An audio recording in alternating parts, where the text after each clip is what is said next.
টিপ ছাপ দিল, হাতে কালি লাগিয়ে বললো চলে যাও বাড়ি, ভোট হয়ে গেছে। বলছে আমি তো ভোট দিইনি। বলে ভোট আমরা দিয়ে নেবো, তোমাকে করতে হবে না। সেই ভোট ওরা চাইছেন আবার করতে লোকসভায় আর মিউনিসিপ্যালিটিতে। আমি বলছি ওটা ভুলে যান, কারণ পশ্চিমবঙ্গ পুলিশকে আমরা ভোটে রাখতে দেবো না। পশ্চিমবঙ্গ পুলিশ বুথের কাছাকাছি থাকবে না।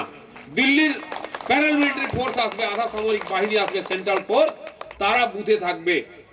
আপনারা যাবেন, লাইন দেবেন, দাঁড়াবেন, তারা ভোটার কার্ড চেক করবে, আপনি ভিতরে যাবেন, যাকে ইচ্ছা ভোট দেবেন, কালি লাগিয়ে বাড়ি চলে যাবেন, কেউ বাধা দেবে না।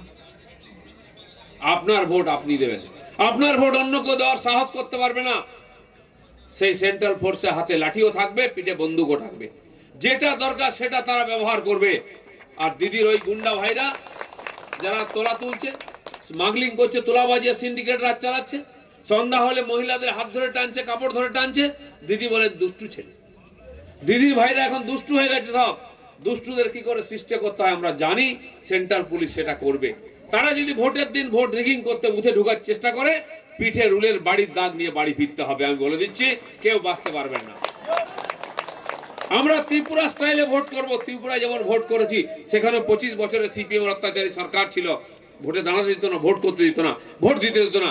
একটা নির্বাচন হয়েছে 5 বছর আগে, ওখানে আমরা 1.5% ভোট পেয়েছিলাম। 60টার মধ্যে 59টা সিটে আমাদের জামানত বাজেয়াপ্ত হয়ে গেছে। কিন্তু 5 বছর ওখানকার কর্মীরা লড়াই করেছেন, সাধারণ মানুষকে সঙ্গে নিয়ে অত্যাচারের বিরুদ্ধে লড়াই করেছেন। সেন্ট্রাল ফোর্স দিয়ে ভোট হলো। আজকে আমাদের 45 জন এমএলএ, 60 জনের মধ্যে আমাদের সরকার চলছে। 50% ভোট পেয়েছি। এবং যারা সিপিএম এর যত ওখানে পঞ্চায়েত সদস্য ছিলেন, সব রাতারাতি রিজাইন করে দিলেন।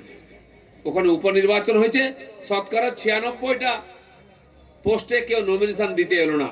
অনেকে বলছেন ওখানে তো নন কন্টেস্টে ভোট হয়েছে। আমি বলছি হ্যাঁ হয়েছে, কারণ ওখানে কেউ নমিনেশন করতে আসেনি। এখানে নমিনেশন করতে গিয়ে মাথা ফাটাতে হয়েছে, হাত পা ভাঙতে হয়েছে। ওখানে কেউ ঢিলও মারেন, থাপ্পড়ও মারেন, কেসও করেনি। বন্ধুগণ, সেই অধিকার নিয়ে আমরা এসেছি এখানে।